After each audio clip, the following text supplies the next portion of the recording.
Hello, and welcome to the National Low Income Housing Coalition's Hill briefing entitled Housing as Infrastructure, what the latest research tells us about the housing solutions needed in any infrastructure and economic recovery package. I'm Diane Yantel. I'm President and CEO of the National Low Income Housing Coalition. In today's briefing for Capitol Hill staff, we'll hear the latest research on the underlying causes of America's housing crisis and the needed long-term solutions to ensure that the lowest income and most marginalized households can afford a roof over their head. We'll also hear from policy experts from our Opportunity Starts at Home campaign, representing multiple sectors from education and anti-poverty to child welfare, who will speak about how targeted housing solutions can have broad, positive impacts on families and communities. The Opportunity Starts at Home campaign is a long-term multi-sector campaign that brings together national leading organizations in healthcare, education, food security, racial equity, LGBTQ justice, and other sectors to focus on the housing needs of the nation's lowest income renters. These organizations have joined with NLIHC and the Opportunity Starts at Home campaign because housing is central to every aspect of someone's life. And these organizations, like us, recognize that the housing crisis is standing in the way of reaching their goals and achieving their organization's missions. Earlier this year, the National Low Income Housing Coalition also launched the Housed campaign for universal, stable, affordable homes. The campaign continues the momentum and broad network from our work during the pandemic to now achieve the large-scale sustained investments and anti-racist reforms needed to ensure that renters with the lowest incomes have an affordable place to call home. Our two campaigns represent an incredibly broad, deep, diverse, and effective set of partners from across the country. Together, we are urging Congress to advance 4 sets of solutions to the housing crisis. 1, universal housing vouchers for all eligible households. 2, preserving and increasing the supply of apartments affordable to the lowest income people through investments in public housing and the National Housing Trust Fund. 3, a permanent emergency rental assistance program. And 4, robust renter protections. The infrastructure and economic recovery package that Congress is working on now is our first and best opportunity to advance many of these priorities. Very early this morning, the House Financial Services Committee released their infrastructure and economic recovery bill with more than $330 billion in housing investments. This bill is a once in a generation, maybe once in a lifetime opportunity to truly begin to end homelessness and housing poverty in America. The bill includes transformational and targeted housing investments that help fix the gaps in our federal housing safety net and directly address the underlying causes of America's housing and homelessness crisis, the widening gap between wages and housing costs, the severe shortage of homes affordable to the lowest income and most marginalized people, and racial disparities in housing and other sectors. It's critical that Congress quickly enact this bill and ensure the highest level of funding possible for our 3 key priorities: expanded rental assistance, preserving public housing, and investing in the National Housing Trust Fund. So to discuss all of this and more, I'm so pleased to have the honor and the pleasure of introducing House Financial Services Chairwoman Maxine Waters. Congresswoman Maxine Waters has been a strong and tireless champion of affordable housing and for low-income people for her entire career, up to and including as the first woman and first African-American chair of the House Financial Services Committee. Her powerful advocacy for the lowest income and most marginalized people was never clearer or more effective than during the pandemic, when she fought for and achieved an unprecedented level of resources and protections to help keep renters and people experiencing homelessness safe and stably housed during the pandemic. Now she's using her tremendous power and effectiveness to achieve the long-term sustained investments that could truly end homelessness in our country once and for all. I'm so grateful for her leadership and so glad to welcome her here today. Chairwoman Waters, welcome and thank you for being here. Well, thank you so much and good afternoon to everyone. I'm pleased that you're having me on this call. And of course, I would like to thank you, Diane Yentl, President and CEO of the National Low Income Housing Coalition, both for the kind introduction you just gave me and for the important testimony you will give tomorrow at my committee's hearing, Protecting Renters During the Pandemic, Reviewing Reforms to Expedite Emergency Rental Assistance.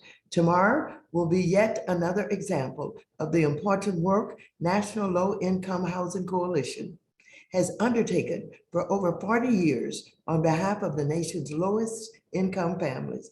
In fact, I believe we who have fought for so long to provide equal access to affordable rental housing and the opportunity to build wealth through home ownership have once in a generation opportunity with the $322 billion housing reconciliation package. My committee will be marking up 4 days from now. But first, I want to talk briefly about tomorrow's hearing. The pandemic revealed weaknesses in our ability to protect the economy and its most vulnerable members. In many respects, the COVID-19 economic relief efforts have been remarkably successful. It is projected that the collective impact of these efforts will cut the number of poor people by as much as 20 million people compared to 2018. This is in significant part because Congress enacted large expansions in the economic safety net to put money in people's pockets quickly through stimulus checks and expanded unemployment insurance. But providing people the help they need to pay the rent or their mortgage has been a real challenge for two major reasons. First, simply put, it has been difficult to expand the housing safety net to respond to the pandemic because we don't have an adequate, affordable housing safety net to build on. This event is centered on annual 2 publications by the coalition that demonstrates this starkly. Out of Reach confirms yet again for the 32nd year in a row that in pre-pandemic America, work did not guarantee a family could afford housing. A full-time worker who needs to earn an hourly wage of at least $24.90 on average to afford a modest 2-bedroom rental home in this country. And in 10 states, in this 2-bedroom housing wage is well more than $25 per hour, including a shocking $39 per hour in my home state of California. And the coalition's other important work, the important report rather, The Gap, dramatizes the plight faced pre-pandemic by our poorest fellow Americans when it came to finding housing they could afford. The US has a shortage of 6.8 million rental homes affordable and available to extremely low income renters who face a shortage of available and affordable housing in every state and major metropolitan area. So even a timely response to the clearly foreseeable eviction crisis would have faced real design and implementation challenges. Unfortunately, while congressional Democrats were calling for and introducing legislation to provide emergency rental assistance from the earliest days of the pandemic, our Republican colleagues did not come to the table until December of last year, 9 months into the pandemic. While we were able to provide $25 billion in such assistance in the December COVID relief package, and the American Rescue Plan provided $21.6 billion more, valuable time was lost. Damaging guidance issued by President Trump's Treasury Department slowed the process down further. Secretary Yellen and her team have made some important improvements to the program.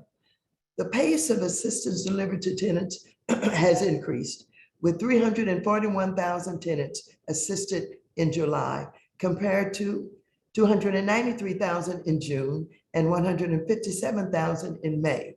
Similarly, through the first 3 months data, though the first 3 months data was reported, that's March through May, grantees provided $1 billion in relief, but distributed $3.6 billion in June and July. But with only 11% of the assistance distributed, more needs to be done. That is why I'm introducing the Expediting Assistance to Renters and Landlords Act of 2021, which makes several improvements to the Emergency Rental Assistance Program, including enabling direct landlord application in certain circumstances, or certain instances, expanding the use of tenant self-attestation, and requiring Treasury to conduct increased outreach. So I look forward to hearing from Ms. Yentl and others at the hearing tomorrow. But I want to focus now on the legislation my committee will mark up next week. The recently passed budget resolution provided $339 billion to the House Financial Services Committee, of which $322 billion will be dedicated to housing and community development. While this is not the $600 billion needed to fully fund My Housing is Infrastructure Act, this bill will nonetheless be a landmark in the effort to dramatically close the gap for extremely low-income renters, bring millions of homes within economic reach of low and moderate income Americans, and turn the tide for good on widespread homelessness. Among the bill's highlights are $90 billion for the new rental assistance for extremely low income individuals and families, over 1 million new housing choice vouchers, over a third targeted to those who are experiencing or at risk of homelessness. This is the biggest expansion of the voucher program since its creation, and the first vouchers provided other than to specially targeted populations like homeless veterans in 20 years. It also revives the Section 8 project-based rental assistance program for the first time since 1983, providing $15 billion in new contracts targeted to high opportunity areas and vulnerable populations like those with disabilities. $80 billion to address the nation's public housing capital backlog and put this critical housing stock on firm, sustainable financial footing for the long term. Over $80 billion in housing supply investments, including, of course, the National Housing Trust Fund. Overall, we anticipate that this package will preserve, create, or retrofit well more than 3 million affordable units. $10.5 billion in CDBG funding included targeted funding for colonists, manufactured housing, and disaster resilience. $10 billion in the first generation home buyer down payment assistance in order to help more Americans to become homeowners and to build wealth during this housing boom.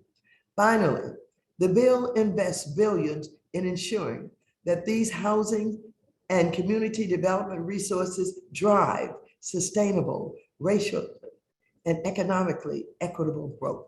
This includes a major expansion of HUD's fair housing enforcement capacity in order to realize the goal of affirmatively furthering fair housing, which really just means a housing finance system that includes and uplifts all Americans, regardless of race, rather than building wealth for the few at the top and on Wall Street. And so I look forward to continue to work with the National Low Income Housing Coalition for a robust investment in housing and support for this legislation. And I want to thank you for all of your work, all of your advocacy, and everything that you have done to bring us to this point. And of course, we have to continue. This is a wonderful start at what we need to do, but there's still more work to be done. Thank you so very much.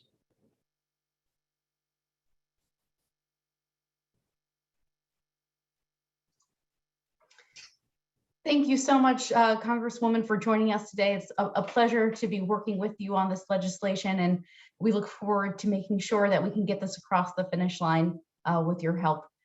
Thank you so much again for joining. You're so welcome, and thank you. We are now going to continue with the rest of our Hill briefing, and first I'm going to turn it over to Dan Threet, who is a research analyst with the National Income Housing Coalition, to go over our two most recent reports and what it tells us about the housing crisis and the solutions that are needed. Dan? Thanks, Sarah. I'm going to give a very brief, very high-level overview of what our recent research shows about the need for affordable housing across the country today. Each year, the National Low-Income Housing Coalition releases Out of Reach, which highlights the gulf between the wages that people actually earn and the price of decent rental housing in every state, metropolitan area, and county in the United States. This year's report shows the extent to which the pre-pandemic status quo was unsustainable for low-wage workers and for low-income renters more generally. The central figure in the report, what we call the housing wage, represents what a full-time worker would need to earn every hour in order to be able to afford rent and utilities at fair market rent. May, if you could go ahead and advance just one click there so we can see the full slide. I appreciate it. Now, we make two important assumptions when estimating the housing wage. First, when we talk about what a household can afford, we're relying on the assumption that no more than 30% of a household's gross income should be consumed by housing costs. Second, we rely on HUD's fair market rents, or FMRs, to estimate what households who are moving today would need to spend for decent housing in their area. The 2021 FMRs draw on American Community Survey data gathered between 2014 and 2018, adjusted for inflation, so they reflect what people actually pay for housing in their community. The fair market rent is set at the 40th percentile of standard quality gross rents for an area. So these are rents for homes priced below the middle of the market, not for what you might call luxury housing. Now this year, the national housing wage for a two-bedroom apartment is $24.90 an hour, and the housing wage for a one-bedroom apartment is $20.40 an hour. The average renter hourly wage, though, is just $18.78 an hour, and of course, the federal minimum wage is much lower. While there is variation across the country in housing costs and in minimum wages, nowhere in America do minimum wage full-time workers earn the two-bedroom housing wage for their area. In the vast majority of places, a full-time minimum wage worker cannot afford a modest one-bedroom rental home in their area either. Now you can see some of that variation in the cost of housing on this state map here.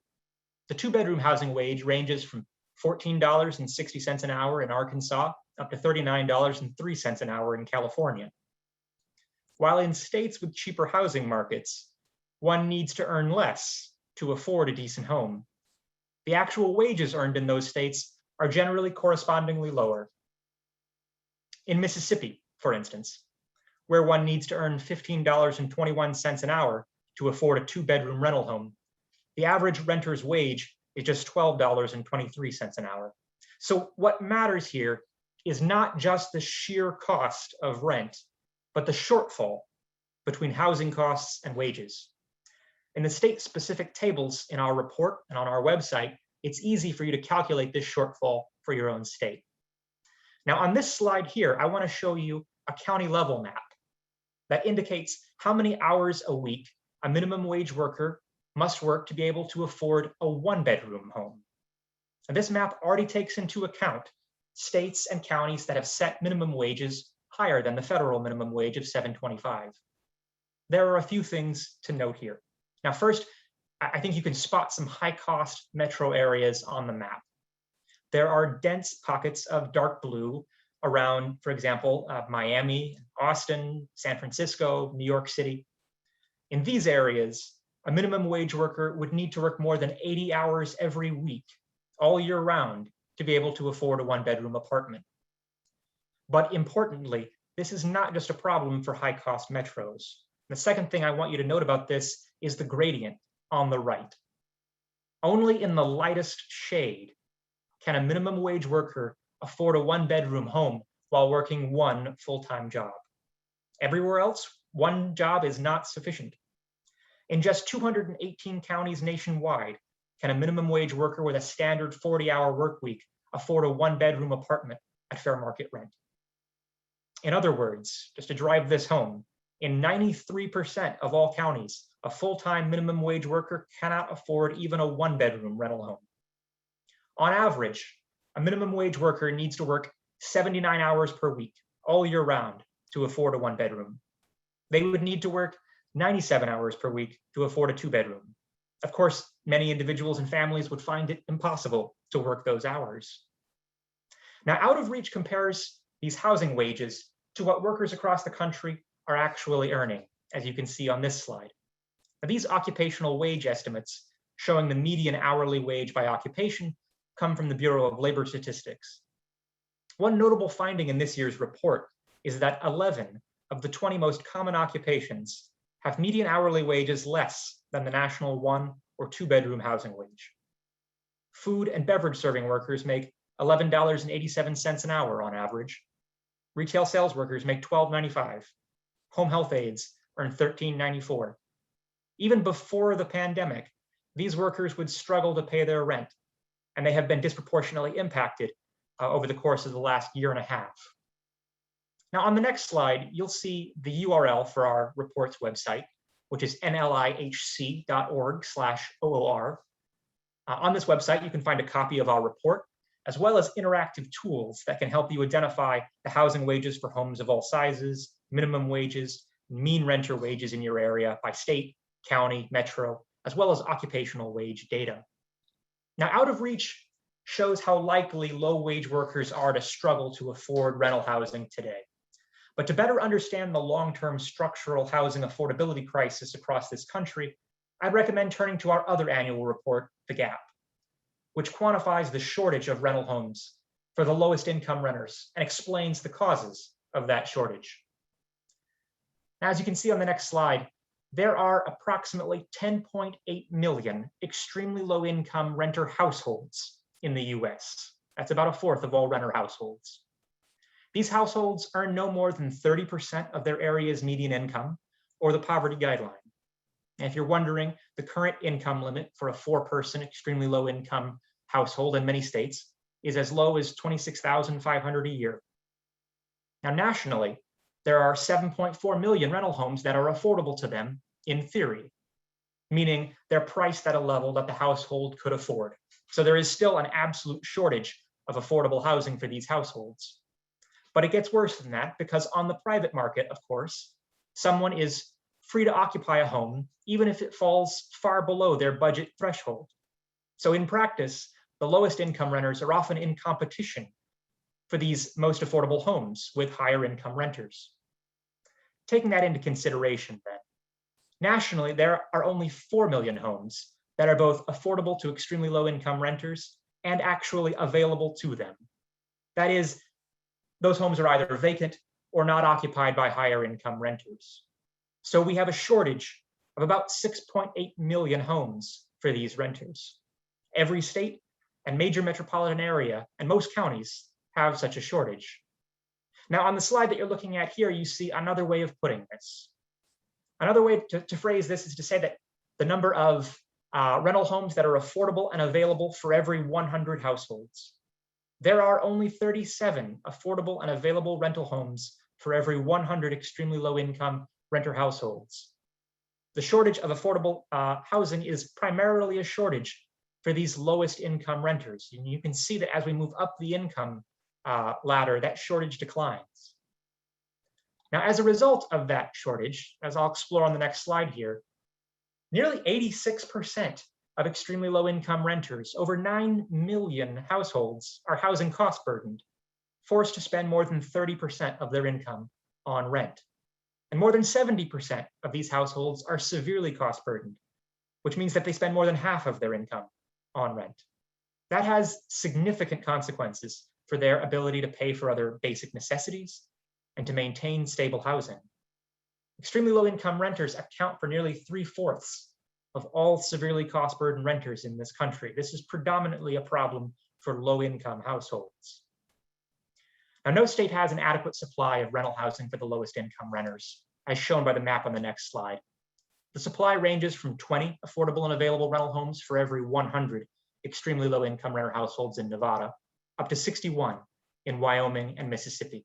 And no major metropolitan area has an adequate supply either, ranging from only 16 affordable and available rental homes for every 100 extremely low income renters in Las Vegas, up to 50 in Providence. Now, in sum, we know that for years, millions of extremely low income households have not been able to find affordable rental housing and do not receive the housing assistance they need. Even in comparatively healthy economic circumstances, the lowest income renters struggle to find decent affordable homes, in part because the private market on its own cannot provide a sufficient supply of affordable homes without significant targeted assistance. On this final slide, I have the URL for our gap report, as well as interactive tools. You're also welcome to contact us if you have other questions about the research, but there is more you can find on our website. And I'll pause things there.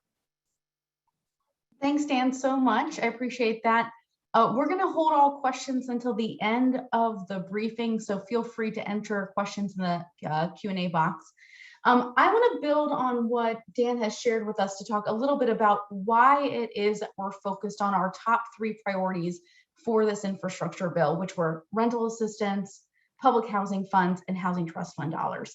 So as Dan mentioned just now in the Out of Reach report, a major cause of the housing crisis is this gap between what people earn and what they can afford to pay in rent. And rental assistance is really the key to bridging that gap. There's plenty of evidence that rental assistance reduces homelessness and housing poverty, and a growing body of research that shows that it can improve health and educational outcomes, increase children's chances of long-term success, and increase racial equity. But because of decades of underfunding by Congress, only 1 in 4 people who are eligible for housing assistance get it, and most are left to fend for themselves. Our goal is to expand rental assistance to every eligible household, which was a key core component of President Biden's housing platform. And it has to be central to any strategy to end the housing crisis over the long term. Our first opportunity to achieve a major advancement in this is with the infrastructure bill. The bill provides $90 billion. The bill that was released very early in the morning today includes $90 billion for rental assistance. About $75 billion of that is for housing choice vouchers. The other $15 billion is for project-based rental assistance. Without these resources, we know that the housing supply that Congress is intending to build in this infrastructure bill wouldn't be affordable to people who actually need it. So we have to see this rental assistance money stay at $90 billion and not go lower when it moves to the Senate and through the rest of the process.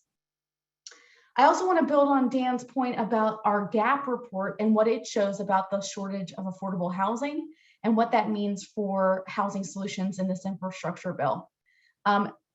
Dan really did a great job of showing that nearly the entire shortage of housing stems from the lack of housing for people with the very lowest incomes.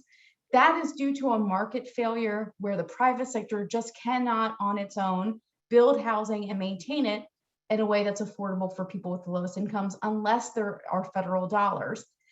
Zoning and land use reforms, which are really important and can be done at the local level, can help increase the supply of housing generally and should be taken. Those actions should be taken, but federal investments are really key to making sure that homes can be built in a way that's affordable to people with the lowest incomes. And that's where the Housing Trust Fund comes in. What sets the Housing Trust Fund apart from other programs is its deep income targeting. It is the most targeted federal production program. It builds housing for households at 30% of AMI or below. And it is far more targeted than other options that are available that sometimes go up to even 120% of AMI. That's not where the need is. We know that if we're going to end the housing crisis, we have to target resources to where that market failure is. And second, the Housing Trust Fund will help advance racial equity. Households of color, especially Black households, are much more likely to have extremely low incomes, and targeting resources as deeply targeted as possible to people with the lowest incomes means that you're going to get resources into the hands into the hands of people who need it the most, who are predominantly or tend to be people of color. On the flip side, targeting resources to higher income households means that you're going to see resources flow to higher income white households that have fewer needs. I'll also say that there is evidence that increasing the supply of housing for people with the lowest incomes not only helps those households, but it can also alleviate rent pressure on people with relatively higher incomes. You can imagine that there are millions of extremely low income households who are living in housing that isn't affordable to them. If they're able to move into housing that they can afford, that frees up units that could be available to other people at higher income levels. The infrastructure bill includes $37 billion for the Housing Trust Fund, which we think would build around 200,000 homes. We're gonna have to dig into that a little bit more to have a precise number, but it's in that ballpark. And lastly, public housing. So in addition to needing more supply, we need to preserve the housing that we do have. Public housing is vitally important, especially for the very lowest income seniors, people with disabilities, and families with small children. But despite its important role, Congress has for decades neglected public housing, and that has resulted in a $70 billion backlog of capital needs. The infrastructure bill that Waters released earlier today has $80 billion in public housing, which is enough to fully meet the current backlog of repairs that are needed to preserve this asset for current and future generations. So those are the three priorities that we're pushing for, we think are most important in this bill as it moves forward through the process in the House and the Senate. We urge all of you to talk with your bosses about making sure that to whatever extent we do have housing resources in a final package, we're really focusing in on these top priorities because they are the most targeted to where the needs are based on what our research tells us. Our next three speakers are from the steering committee of the Opportunity Starts at Home campaign. I'm going to first turn it over to Emma Mirabi, who is Director of Poverty Policy at the Children's Defense Fund. Thanks, Emma. Thanks, Sarah. Let me just say that we're very happy to be part of the Opportunity Starts at Home campaign steering committee and to be working with everybody at the National Low Income Housing Coalition and Chairwoman Waters staff, and wanted to echo the thanks that Diane gave and other people gave for her leadership over many decades. So thank you to Chairwoman Waters and her staff. For those who don't know, the Children's Defense Fund is almost a 50-year organization working to ensure that all children have what they need to succeed. And our vision is one where marginalized children flourish, leaders prioritize their well-being, and communities wield the power to ensure they thrive. And really part of that vision is prioritizing safe, affordable, and healthy homes for all children and families. And as Sarah was mentioning earlier a little bit about racial justice, we believe, and we have put out reports in the past about why, housing justice is racial justice. And part of our goal to advance racial justice and equity is really also based deeply in our housing work. And also, as Sarah and others have pointed out, federal programs like rental assistance are really effective at alleviating rent burden, particularly for Black, Latinx, and Indigenous families, and really helping children succeed. And I think when often we think of housing and we think of homelessness, we see people on the street that are maybe individuals. And what we also forget is that a lot of times it's sometimes older youth or families that are struggling with children, or intergenerational families that are struggling just to get by and keep the rent going. More recent estimates, over 6 million people and families with children receive rental assistance more recently in the last year, mostly through the Housing Choice Voucher Program. But due to underfunding and long wait lists, usually roughly around 1 in 4 eligible households with children receive it. And so again, for the Children's Defense Fund, and I think one of the reasons that we really enjoy working on housing, and it's part of our goal, is to make sure that we're setting up our kids and our babies in order to thrive in the long term, because we know all of the interventions and the poverty that children experience throughout their childhood really sets them up for devastating consequences into adulthood and beyond. I think that's why what's in the financial services bill, as Sarah pointed out, again, thanks to Chairwoman Waters, it's a great first step in our goal of guaranteeing a housing voucher for all. And something that I know CDF focuses on a lot is child poverty. It's something we've been working on for decades. And we look at, and thanks to, Columbia University's research, we've seen that, guaranteeing a universal housing voucher to every family would not only dramatically reduce child homelessness, but it would also cut child poverty. And I feel like with the child tax credit and all that work, that's really been a center of this conversation in the last 6 to 7 months. And so according to Columbia's research, a fully funded household program would cut child poverty by 36%. And when you couple that with the expanded child tax credit that so many of us now know about as a tax credit, housing vouchers would reduce child poverty by 72% if you combine them, and then even more dramatic for Black children and Latinx children, about 81 to 80% respectively. And the last thing I'll just say is, for the Children's Defense Fund, again, through our work, not just through our work with the Opportunity Starts at Home campaign, but another way that we've lifted up the housing crisis over the years and why we're really committed to it in this next reconciliation package is we collect data and report on our State of America's Children yearly. It's an annual report that we do, we've done for almost 30 years. And as our report makes clear, too often barriers to prosperity and divestment over the last several decades have meant that affordable housing is just out of reach for too many families of color. And the last thing I'll just say is, in 2020, more than 1 in 3 children lived in a household burdened by housing costs, meaning more than 30% of their family income was going towards housing.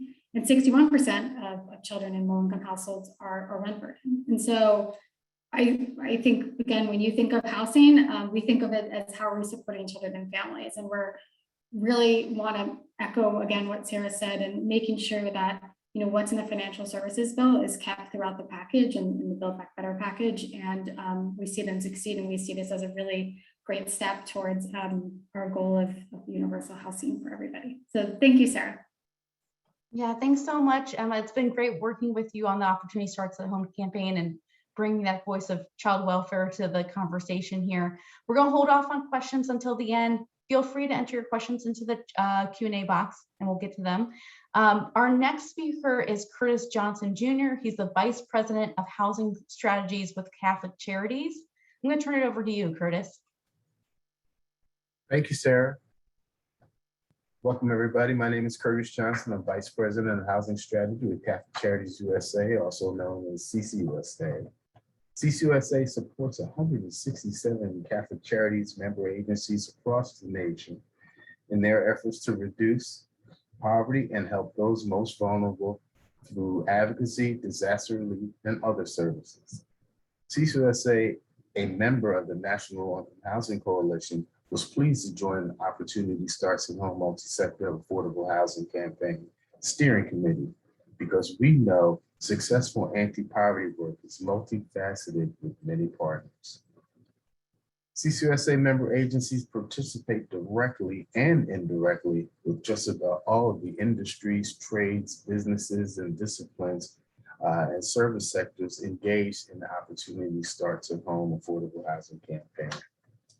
Our member agencies are active in areas of social services, including in all areas of social services, including food and nutrition, case management, disaster response, behavioral health, and of course, the entire affordable housing continuum. Our member agencies are engaged in all aspects of affordable housing, from homeless shelters to housing counseling, emergency housing, financial assistance, and then to affordable housing development and management, often referred to as the bricks and sticks.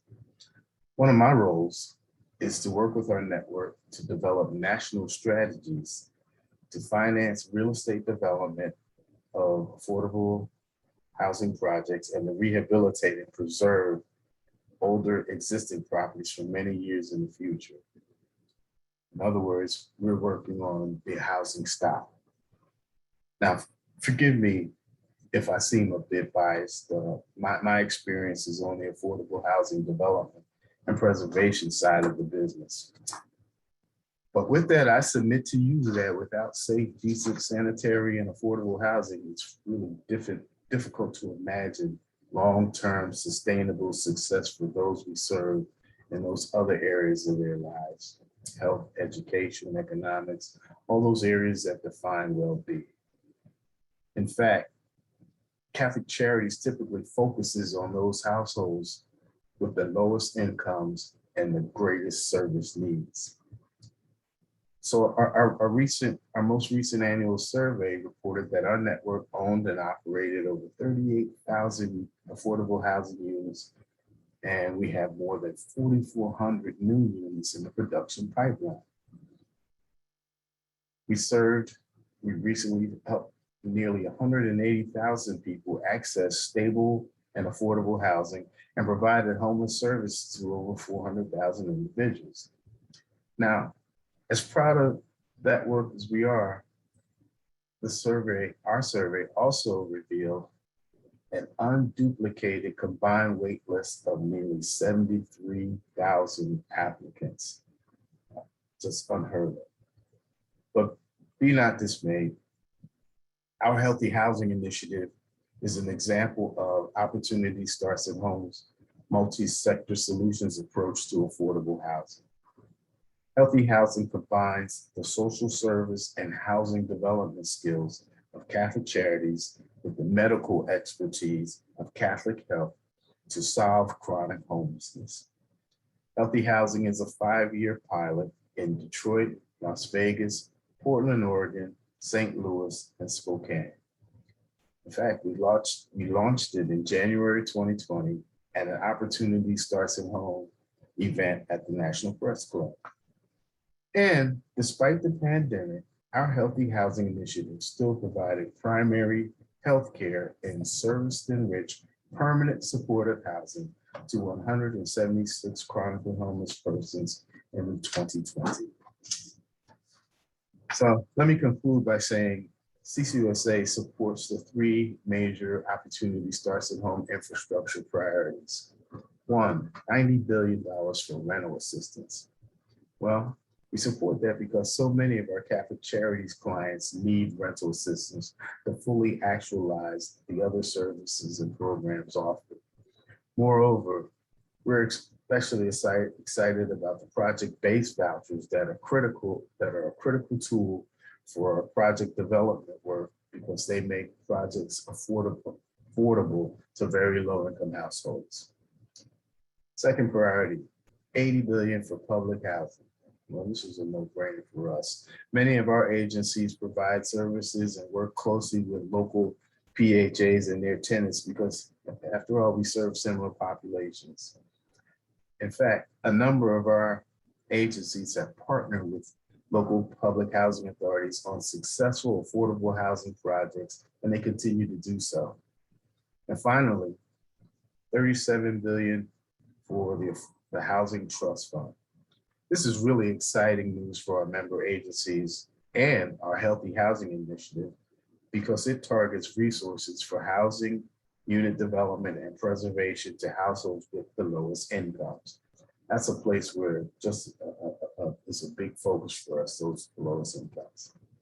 So I'll conclude by saying CCUSA and its member agencies stand ready to work with you, with the Opportunity Starts at Home, the National Urban Housing Coalition, and all others to increase and preserve quality affordable housing as part of the efforts to reduce poverty. And now let me say a special thanks to Representative Waters and her staff for the great work. Thank you for your time.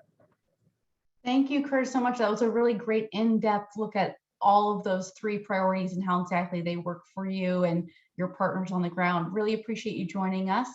Our next speaker is Harry Lawson. He's the Director of the Department of Human and Civil Rights at the National Education Association. Harry, I'll turn it over to you. Oh, great. Thank you, Sarah, and thank you for having me. I'm excited to be here representing the National Education Association on the Opportunity Starts at Home Campaign Steering Committee, representing our 3.2 million educators across the country in K-12 and higher ed in public institutions, public schools. And I think to start, I think it's important to recognize we spend a lot of our time and focus on creating safe and secure schoolhouses for students to feel welcomed, included, and nurtured so that they can learn and develop social emotional skills But we also recognize as we talk about the whole child that there are an expanse of issues that have impact on students' ability to be successful in school, but also how that impacts their families writ large. And housing, from our perspective, sits at the center of that.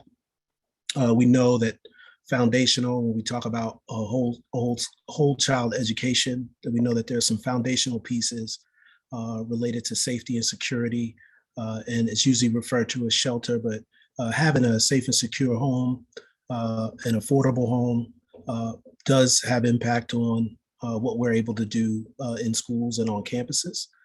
It has an impact on student health and well-being and feelings of safety.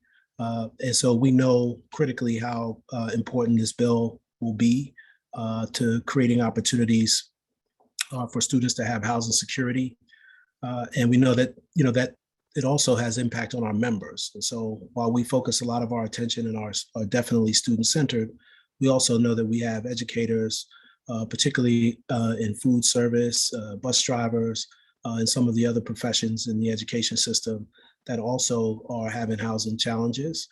So we look at this opportunity and get excited about what it'll also mean for our members, because they also, many of them have students in the very schools that they serve. I just want to point out that, these students that we talk about in the public school system, I think we heard Emma talk a lot about the students that are experiencing poverty and living in poverty, experiencing homelessness. Many of these students and their families are families that we serve in the public education system.